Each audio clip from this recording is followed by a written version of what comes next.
The Grand Metropolitan Hotel stood like an imposing palace of luxury in the heart of the city, its marble floors gleaming beneath the soft glow of crystal chandeliers. On this particular morning, the usual calm atmosphere of the hotel lobby was disrupted by the sound of raised voices. The guests who were waiting to check in, some dressed in designer suits, others in casual luxury, exchanged uncertain glances as the tension in the air thickened. At the center of the storm stood Amara Davis, the young black woman who had just entered the lobby with quiet confidence.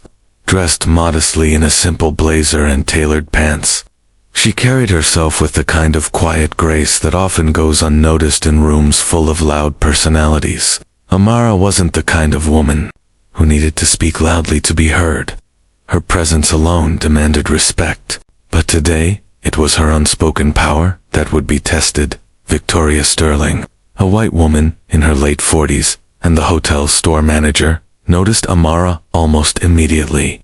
A quick glance over her attire and demeanor led to one conclusion. Amara didn't belong here. Without missing a beat, Victoria approached her, her heels clicking sharply against the marble floor, her hand outstretched with an air of superiority. You don't belong here." Victoria's voice rang out, harsh and condescending. "Do you even have an invitation?" Her words were a clear challenge, but there was more, an unspoken judgment. Amara's presence, her composure, everything about her, had evidently triggered something in Victoria. Perhaps it was the fact that Amara looked like someone who had every right to be there but didn't fit the image Victoria had in mind for a guest at such a high-end establishment. Amara's eyes flickered, but her face remained calm. She knew exactly what was happening. She had been in this position countless times before. The silent judgment, the racial profiling, the dismissive attitude. But this time, something was different. She wasn't some anonymous woman fighting for recognition. Today, she was fighting for something far more important, the power to define herself. Victoria, with an air of exaggerated authority, snapped at the hotel's staff. "Security, remove this woman before she steals anything from our guests." The sharpness of her voice left no room for doubt. She felt entitled to dictate who belonged in the lobby, and to her, Amara, a woman dressed simply, couldn't possibly be the kind of guest this hotel catered to. Amara's hand clenched around the strap of her laptop bag, the weight of it suddenly feeling like a burden. Yet she remained unmoving. She had come here with a purpose, and she wasn't going to let anyone make her doubt that. The crowd of guests around her seemed frozen, unsure of how to react. Some looked on with wide eyes, others with quiet discomfort, but no one dared to step forward. Phones were quickly lifted, ready to capture whatever came next. In that instant, Amara realized that the eyes of everyone in the room were upon her. But she wasn't going to let them see fear. She was going to show them strength. And then, Victoria's voice rose again, this time louder, her words dripping with scorn. "I don't care if you printed a fake invitation at Kinko's, people. Like you don't belong here." The words hit Amara like a slap across the face. Yet she stood still, her posture as strong as it had ever been. This was not a random attack. This was a moment that had been carefully crafted by years of built systemic racism. She knew the game. She had played it before. But today, she wasn't just another black woman in the room. Today, the game was going to change. The tension in the lobby continued to rise as Victoria stood with a tight grip on Amara's wrist, pulling her closer to the center of the scene. Her fingers dug into Amara's skin with a force that made it impossible to ignore the growing power dynamics at play. Victoria's face twisted with distaste, her eyes scanning Amara, as if she were a piece of discarded furniture in need of disposal. The small crowd of hotel guests and staff members had become spectators, unwilling to intervene but quick to pull out their phones. Amara's silence was making them uncomfortable. They watched, unsure of how to respond to the scene unfolding before them. There was a feeling of unease that rippled through the marble floors, as if the entire room knew something was about to break. But no one was quite sure what would happen next. Victoria didn't care though. She was the one in control, her authority. As store manager gave her the power to dictate the flow of events, and she was making sure everyone saw her assert it. "This is a private VIP event," she continued, her voice sharp as a knife. "You need to leave right now." She turned her back to Amara, waving over the staff as if the problem were nothing more than a minor inconvenience, a disruption to her carefully orchestrated day. Security guards, tall and imposing, began to make their way toward Amara, their hands poised over their radios. One of them, a young man with a nervous look in his eyes, asked, "Is there a problem here, ma'am?" His tone was neither confrontational nor understanding. It was simply routine, as if they were accustomed to seeing people like Amara in this very situation, being escorted away from spaces they didn't belong in. The question was insulting, and it burned, but Amara held her ground. She wasn't going to flinch. Amara took a deep breath, her eyes scanning the room full of silent witnesses. Some of them seemed to empathize, others seemed to be too afraid to do anything. The laughter of a nearby executive broke the silence. "Probably just here to clean the bathrooms," he muttered under his breath, the words aimed at Amara but meant to be overheard by anyone nearby. The comment was so casually racist, so ingrained, that it didn't even feel shocking anymore. It was the kind of insult Amara had been subjected to countless times in her life. Victoria stood beside her, her demeanor oozing self-righteousness as she surveyed the room with a look of utter disdain. "Ma'am," she said, her voice dripping with false sweetness, "I really don't think you understand the severity of the situation. We have standards here, and you're clearly not one of them." Amara's lips pressed together into a thin line, the desire to react burning in her chest. But she knew better than to give in to the impulse to shout back, to expose her anger. If she reacted in the way they expected her to, if she allowed them to see her as the angry black woman, they would win. Instead, she took a slow step back, reaching into her bag with a sense of calm precision that made Victoria falter. Just for a second, without saying a word, Amara produced her invitation from the portfolio she had been carrying. The thick, gold-embossed paper felt heavier than ever in her hands. It wasn't just an invitation to an event. It was her key to exposing the truth. She handed it to Victoria without hesitation. Victoria looked at it, her eyes narrowing as she scanned the embossed letters and the elegant design. But instead of accepting the proof of Amara's legitimacy, she scoffed, her voice rising in defiance.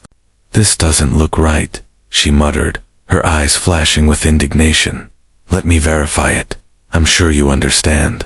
Amara stood motionless as the manager continued to belittle her, and the atmosphere in the lobby thickened.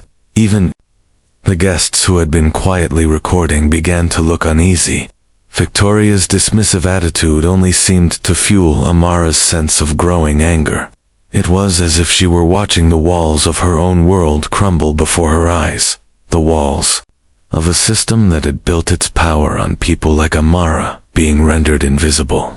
Today, she wouldn't allow that to happen. But instead of reacting in kind, Amara took another step back, deliberately and silently preparing herself for the fight that was about to come. She knew this moment would define everything. How she handled it, how she responded, would speak louder than any word she could ever say. As the chaos swirled around her, Amara remained eerily composed, her gaze fixed on the scene before her. Time seemed to stretch in that moment, as if the marble floors beneath her feet had absorbed all the anger, all the noise, and transformed them into an unbearable stillness. There she stood, in the middle of the lobby, her body rigid, but her mind calm. The grip on her wrist was painful, but it didn't make her flinch. The words that Victoria had spoken, the accusations, the belittling, the racial microaggressions, echoed in her mind. But they didn't land as they might have once done in the past.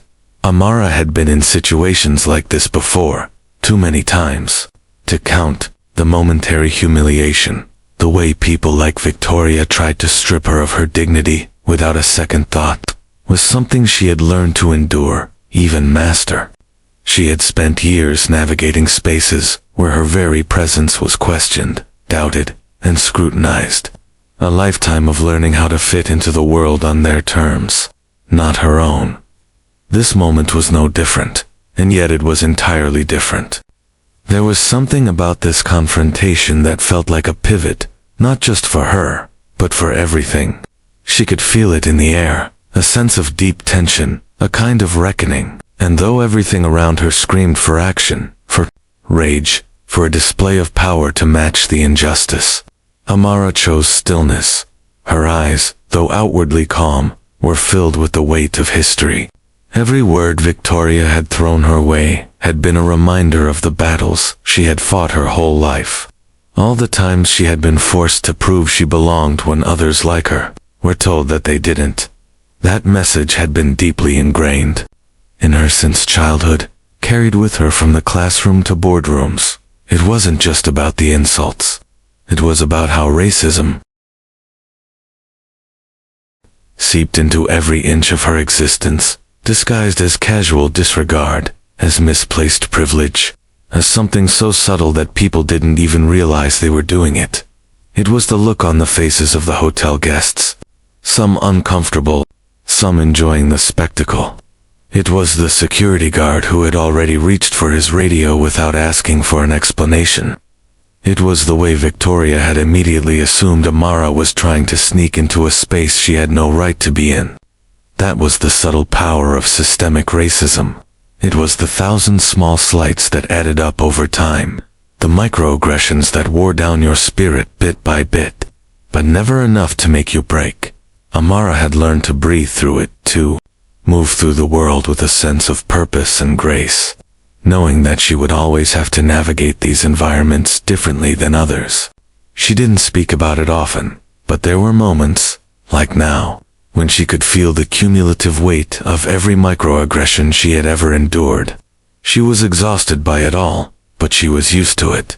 She had been used to it since she was a young girl, when her intelligence was questioned, when she had to prove her worth at every turn. The irony of it all was that her success had been in spite of the system that tried to hold her down. Yet, in this moment, as she stood with her wrist held in Victoria's tight grip, Amara realized that she no longer needed to play by the rules of that system. She didn't need to prove anything to anyone, least of all to Victoria. She had learned long ago that the real power wasn't in reacting immediately to the injustices thrown at her. It wasn't in making noise, raising her voice, or trying to match fury with fury. The real power was in understanding that this moment would pass, but how she handled it, how she chose to respond, would define everything. Victoria had underestimated her, and that was exactly where Amara wanted her to be. She knew how to play the long game. While Victoria's actions were fueled by a desperate need to maintain control, Amara was calm, a poised presence in a storm of chaos. She was not in a hurry, because she knew that the storm would eventually clear, and when it did, Amara would be standing in a position of unimaginable power. Amara knew that systemic racism didn't always come in the form of overt aggression. Sometimes, it was the quiet, everyday instances like this, where a person's worth was questioned not because of what they had done, but simply because of who they were.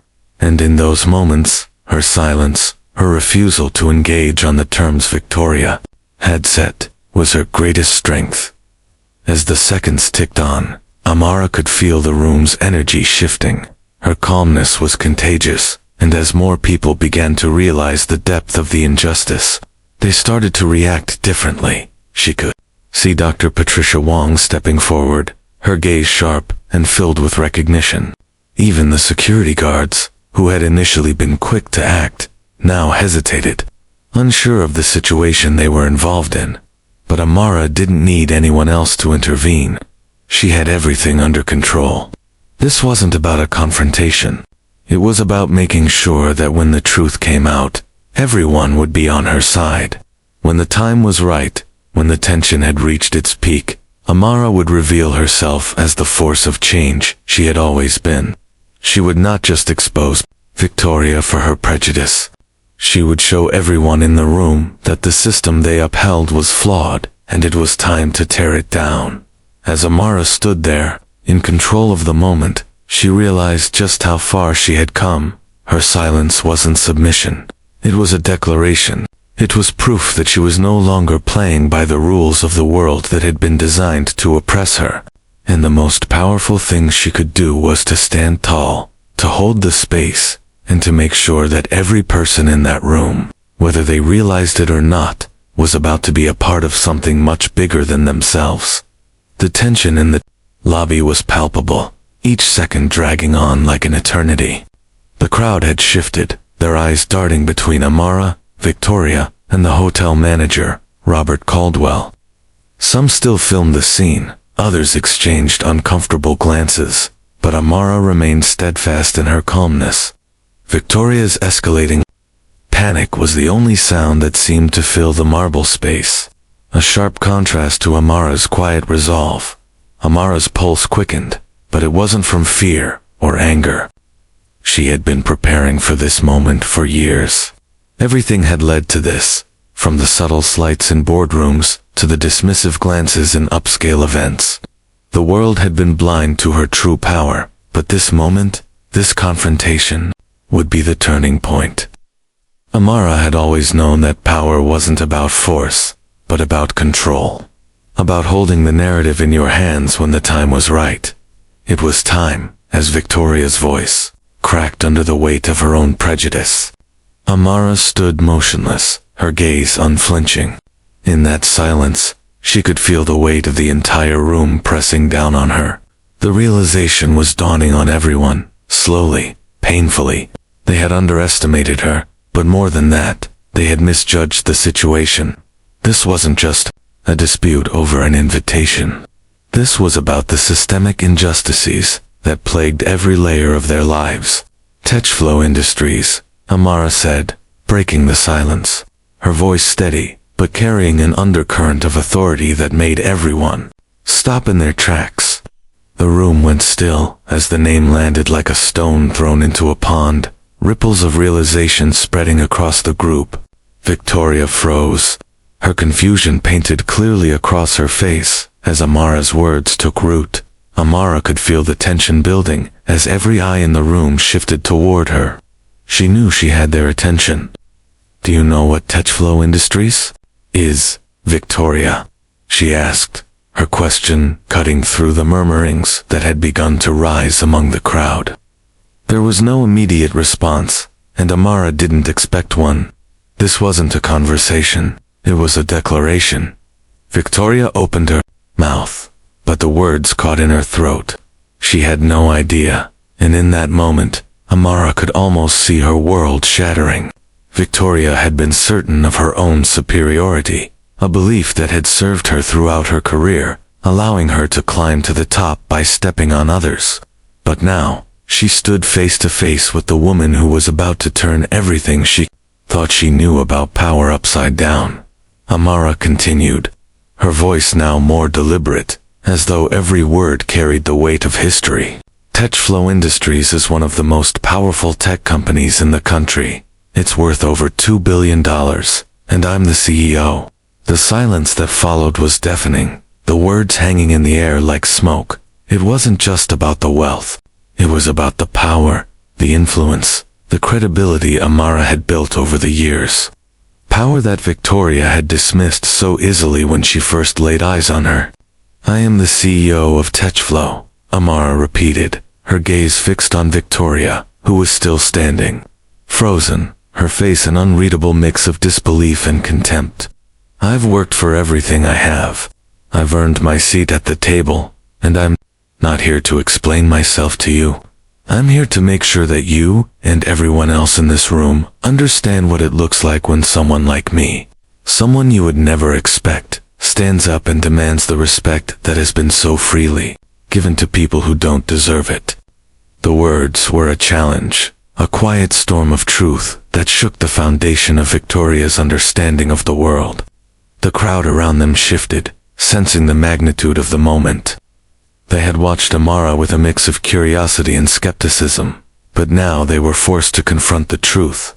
Victoria, the woman who had berated Amara for nothing more than existing in the same space, was nothing more than a small cog in a much larger machine, and Amara was the one steering it.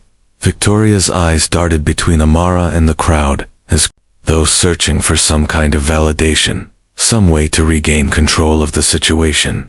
But it was too late. Amara had already won. The truth was out. The power dynamic had shifted completely. Amara reached into her bag slowly, deliberately, and pulled out a business card. She handed it to Officer Martinez, who had been watching silently from the sidelines.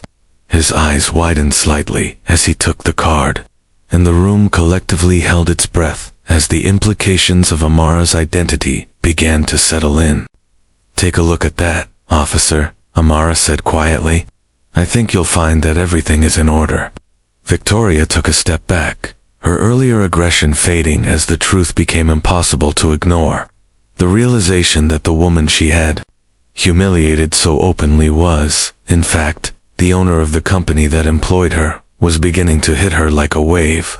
Amara watched as the pieces of Victoria's facade crumbled before her eyes. "I am the CEO of Techflow Industries," Amara said. Again, her voice now calm, but filled with an undeniable strength. "And I own this building, your building. Everything you thought you knew about me, about the world you thought you controlled, it's all been a lie." The crowd began to murmur, some too stunned to speak, others unsure of what to do next. That balance of power had been irrevocably shifted, and now Amara had the room in the palm of her hand. "Victoria," Amara said softly, her voice almost kind now, "this isn't about revenge. It's about understanding. Understanding that you don't have the right to treat anyone, especially not me, as less than. It's about showing you the consequences of your actions." Victoria's mouth moved, but no words came out. Her earlier bravado had evaporated, leaving behind a hollow shell of a woman who had lost everything in an instant. Amara continued to stand tall, knowing that the next step in this confrontation was crucial. She had no intention of backing down. Not now, not ever. As Officer Martinez and his partner, Officer Chen, exchanged uncertain glances, Amara finally stepped forward, pulling out the one card that would end the confrontation for good. She held it in front of Victoria, her fingers poised over the information that would bring this entire scene to its conclusion. "You see," Amara said, her voice steady, "I don't need to be a billionaire to prove I belong here, but I do need you to understand something.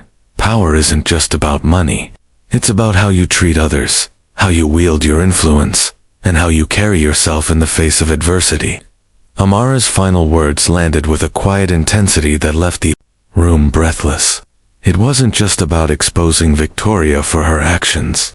It was about revealing the true nature of the world they lived in, one where status, race, and privilege dictated who had a right to be in certain spaces. But Amara wasn't just here to expose those systems. She was here to change them.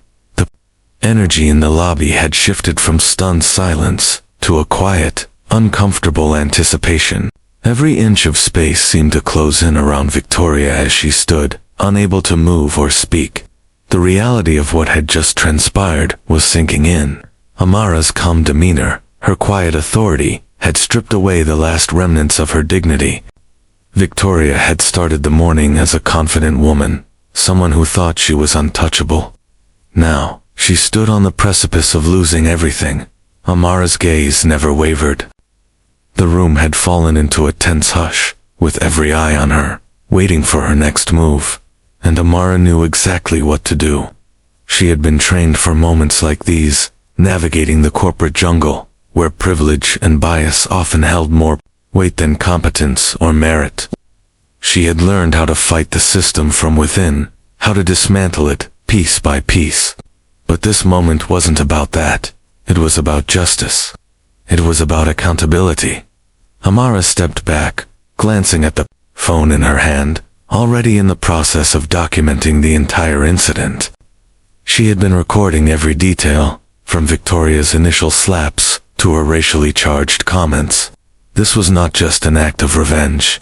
This was a calculated decision to ensure that Victoria's actions would not be swept under the rug, that the systemic issues ingrained in the corporate structure would finally be exposed. The hotel manager, Robert Caldwell, had retreated to the side, still too stunned to react, his hands shaking. But even now, he knew better than to interfere. His silence was a tacit acknowledgement of the truth of the situation. The only thing left was how far Amara would go, and everyone could feel it. They were witnessing the fall of an empire, not a grand one, but the tiny empire that Victoria had built within her own mind. Amara's next words, when they came, were not directed at Victoria, but at the crowd. "This isn't just about Victoria, Sterling," she said, her voice carrying through the lobby with deliberate clarity. "This is about the entire system that has allowed her behavior to go unchecked. This is about the culture of exclusion that still dominates too many spaces in this industry, and it's about time we put a stop to it." Her words hung in the air like an indictment. The executives, who had remained silent witnesses up until now, shifted uncomfortably. Some of them had been filming the entire exchange, unsure of what to do, but now they found themselves at the center of something much bigger than the spectacle in the lobby. They were caught in the crossfire of the battle for a fair, inclusive world, and in this moment, they would either join the revolution or be left behind. Amara turned her attention back to Victoria, who was still standing motionless, her face pale and tight with disbelief. The swagger that had once marked her presence, the confidence that she had built up over years of stepping on others, had evaporated completely. She was a shell of the woman who had strutted into this hotel, convinced of her superiority. But Amara wasn't done yet. "You are fired, Victoria," Amara said softly, her words carrying the weight of an irreversible decision. "You are terminated effective immediately. Your contract is void. You will never again work for Sterling Marketing or any of the companies affiliated with it, and we will make sure that your discriminatory behavior is documented. Your actions have consequences, not just for you, but for everyone in this room." The words were final, definitive. Victoria's knees buckled as the impact of Amara's statement hit her like a freight train. She sank into the nearest chair, her face contorted in shock, unable to process the swift collapse of her career. But even now, as the tears began to well in her eyes, Amara's demeanor remained unwavering. This wasn't about cruelty. It was about ensuring that a message was sent. A message that no one, no matter their position or wealth, was above accountability. Amara then turned her attention to Robert Caldwell, the hotel manager who had failed to intervene earlier. "I expect a full internal investigation," she said firmly, her tone leaving no room for negotiation. "You will review everything, from your staff's behavior to the way they allowed this incident to unfold. I'll be expecting a report by the end of the day." Caldwell's mouth opened and closed, his usual confident stance now replaced by a frightened uncertainty. "Of course, Ms. Davis," he stammered, the weight of Amara's authority hanging over him.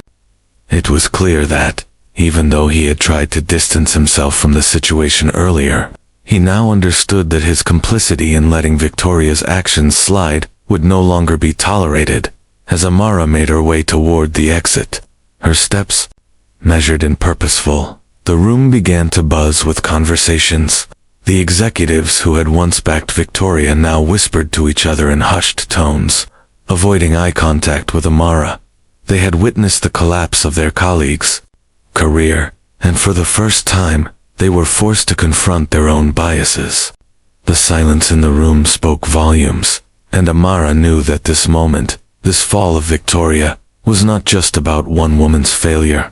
It was about the unraveling of a system that allowed people like Victoria to exist in the first place. Steps echoed in the marble lobby as she passed the executives, her face a portrait of calm as the storm swirled around her. The consequences of Victoria's actions would reverberate far beyond this lobby. This was just the beginning. Back in her office, Amara sat down at her desk and opened her laptop.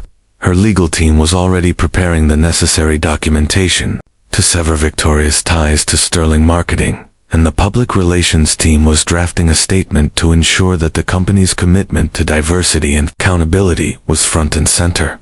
But beyond the paperwork, beyond the press releases, Amara knew that real change would come from the actions taken here. Today, as she stared at the screen, she felt a wave of relief wash over her. This moment, painful as it had been, had marked the beginning of a new era, one in which power was no longer wielded to oppress, but to uplift. It was the start of a corporate revolution that would be felt across industries, and Victoria, now out of the picture, had unwittingly played her part in that transformation. The events at the Grand Metropolitan Hotel had rippled out far beyond the lobby. What had begun as a single, appalling incident of racial discrimination had ignited a firestorm that would reshape the corporate landscape. As Amara sat in the quiet aftermath of the confrontation, she allowed herself a moment to breathe, but it was fleeting. The work was only just beginning. Amara had always known that systemic racism was deeply entrenched in the corporate world, in the boardrooms, in the decision-making processes, and even in the ways people were viewed based on their appearance. But what she had witnessed in that lobby, the palpable disregard for her presence, had solidified something inside her.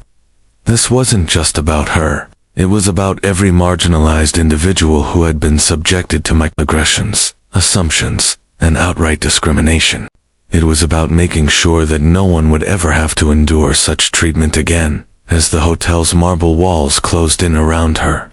Amara's thoughts turned to Victoria, the woman whose career had crumbled in an instant. The sound of her voice, dripping with privilege and arrogance, echoed in Amara's mind. For a moment, there had been a flicker of satisfaction, the sense of justice being served. But that feeling quickly gave way to something more complex: empathy. Victoria, too, was a product of this system, shaped by the same biases and structures that Amara had learned to navigate her entire life. And now, it was time for the painful but necessary process of redemption. Amara knew that the fall of Victoria wasn't the end of the story. It was just the beginning. While the public humiliation had been swift and satisfying, the real work would be in the transformation that followed. For all the wrongs that had been committed, there had to be an opportunity for change. Her phone buzzed with a message from her legal team.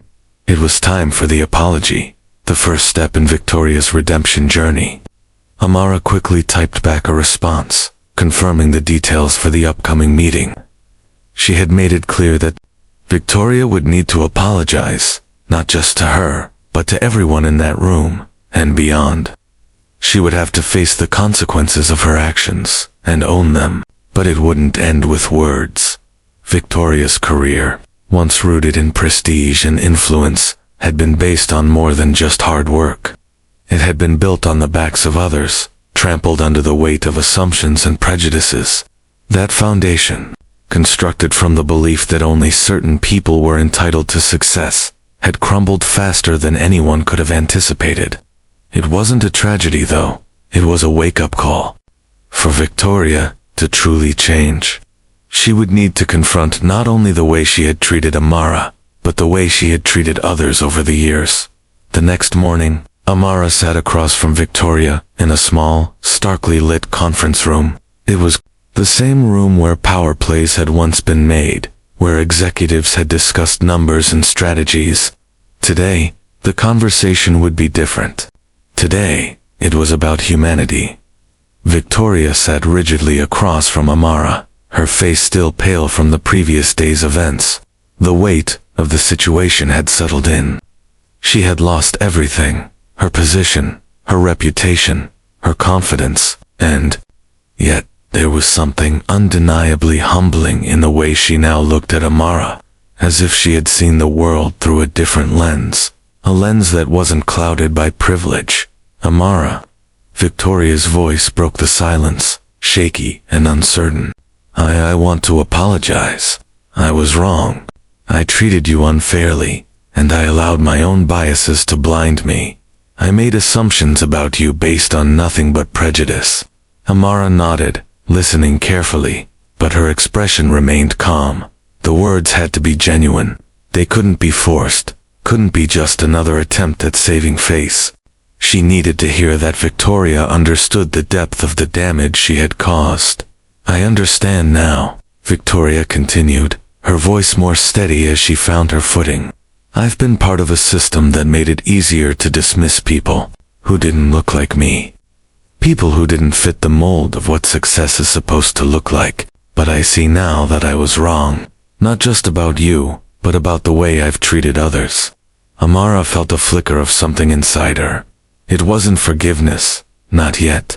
But it was the beginning of a journey, for both of them. She didn't need Victoria's apology, but it was a necessary first step. It was the moment where Victoria began to take responsibility for her actions.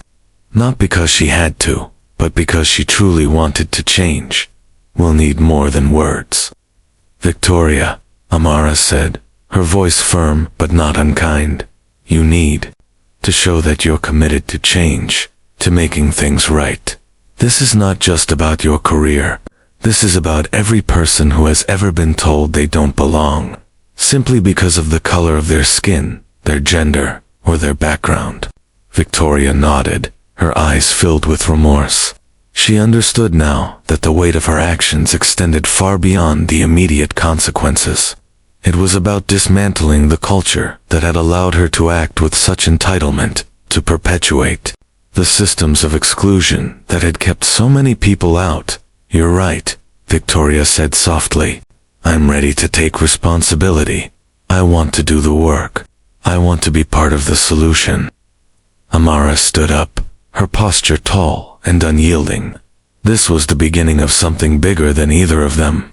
It was a reckoning, not just for Victoria, but for the entire system that had allowed such discrimination to thrive unchecked. Good, Amara said, turning toward the door. But this is just the first step. The real work begins now. In the following weeks, Victoria began her journey of transformation. Amara worked closely with her to implement the changes necessary to address the systemic racism that had festered in the company for so long. They introduced comprehensive diversity training programs, mandatory bias audits, and created an open-door policy for employees to report any discrimination they faced. But the most important change was cultural, a shift toward inclusivity, transparency, and a commitment to dismantling the structures that had kept people like Victoria in power for so long. As the weeks turned into months, Amara watched the company transform from the inside out. The changes were slow but steady, and they were beginning to take root. The once toxic corporate culture had given way to something new, something hopeful. And as for Victoria, she became an unlikely ally in the fight for equity. In the end, it wasn't about punishing Victoria for her actions. It was about ensuring that those actions could never be repeated.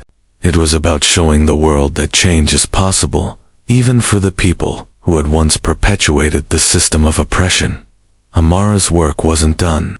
She had used this incident as a springboard to transform an entire industry.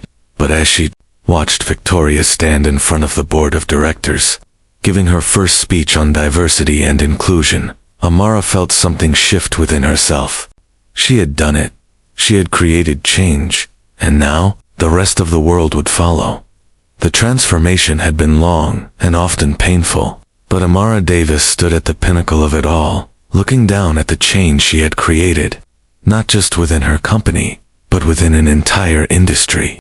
The story of what had transpired at the Grand Metropolitan Hotel, the humiliation of Victoria Sterling, the systemic discrimination, the eventual rise from it all, had far-reaching implications. What had started as a personal confrontation in a hotel lobby had evolved into a seismic shift in the corporate landscape, and Amara's legacy was now one of power, resilience, and most importantly, transformation. As she stood before an auditorium full of professionals, Amara took a moment to reflect. Her journey had been nothing short of extraordinary. What she had experienced that day in the lobby, though deeply painful, had given her a platform to effect real change. Not just for herself, but for those who had been silenced for far too long. Through her actions, she had unlocked something much more powerful than personal success. She had unlocked the door to a more inclusive, equitable future.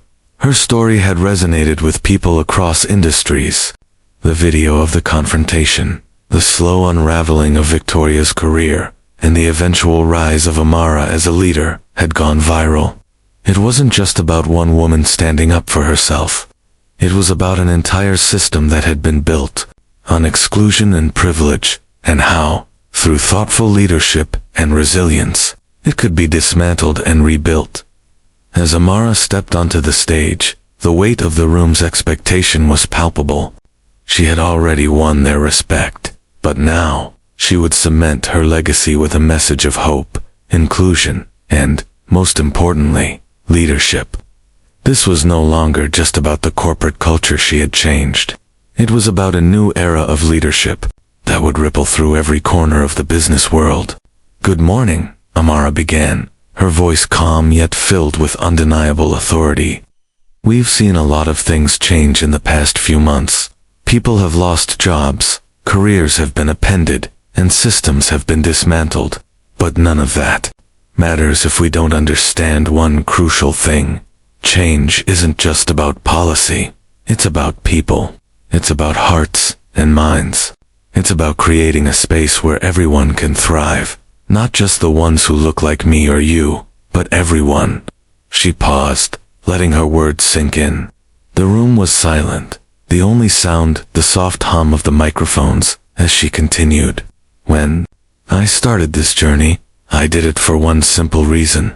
To make sure that no one else would have to face what I did. No one else would have to stand in a lobby, humiliated, marginalized, and doubted. We all deserve to be seen for who we truly are, not for the labels society has decided to place on us." Amara walked across the stage slowly, her eyes scanning the audience. She wasn't just talking to them. She was speaking to every person who had been overlooked, dismissed, or marginalized. Leadership is not about maintaining power. It's about sharing it. Real leaders don't just rise above the rest. They bring everyone with them. They build bridges, not walls. They create systems that nurture and support people from all walks of life. And the most powerful form of leadership is one that leads with empathy, inclusion, and respect. She paused again, allowing the weight of her message to fill the room. The audience was listening intently, hanging on to every word. Victoria's story isn't just a story about a woman losing her job. It's about the entire corporate system, learning to face its flaws. It's about the moment when we realize that, as much as we'd like to believe, power doesn't belong to the few. Power belongs to the collective. And when we uplift one another, when we create spaces where everyone can succeed, we all rise. Amara looked out at the crowd, her heart swelling with pride. The change she had fought for was happening right before her eyes. It wasn't just her company that had transformed. It was an entire industry that was beginning to look at itself in a new light. Victoria chose not to listen when I stood up to her. She could have chosen humility. She could have chosen accountability. But she didn't. But in the end, she learned. And that's what matters. She's not just a symbol of failure. She's a symbol of redemption. Her story is about what can happen when people decide to do better. And I am proud of the role I played in that transformation. Her eyes softened as she spoke, the intensity of her message giving way to the hope that had always driven her. And that's what we're doing here today. We're not just changing policies. We're changing hearts. We're changing minds. We're creating an environment where the next generation of leaders won't have to fight the battles we fought. They won't have to work twice as hard just to be seen. They'll have the space, the support, and the opportunity to thrive. Amara took a deep breath, her final words landing with the quiet authority she had earned. So, as you leave here today, I want you to ask yourself, how will you use your power? Will you use it to keep people down, or will you use it to lift them up? Will you create a culture that values diversity and inclusion, or will you remain part of the problem? Leadership is a choice. Choose wisely, choose boldly, and choose to build a world where everyone has the opportunity to succeed. She stepped back from the microphone, and for a moment, the room was silent. Then, slowly, applause began to fill the space. It wasn't just polite clapping. It was the sound of real, genuine admiration. The applause grew louder as Amara stood tall, her legacy solidified in that room. She had done what few others had dared to do. She had faced the ugly truth, taken responsibility for the change, and, in doing so, had set the stage for a future that was more inclusive, more equitable, and more just. As Amara walked off the stage, she knew that this was just the beginning. The ripple effects of what she had done would reach far beyond this summit, into every boardroom, every corporate structure, and every individual who had ever been overlooked or underestimated. Her work wasn't over, but the foundation was solid. She had laid the groundwork for a better future. And with that, Amara Davis had built something that no one could tear down. A legacy of transformation.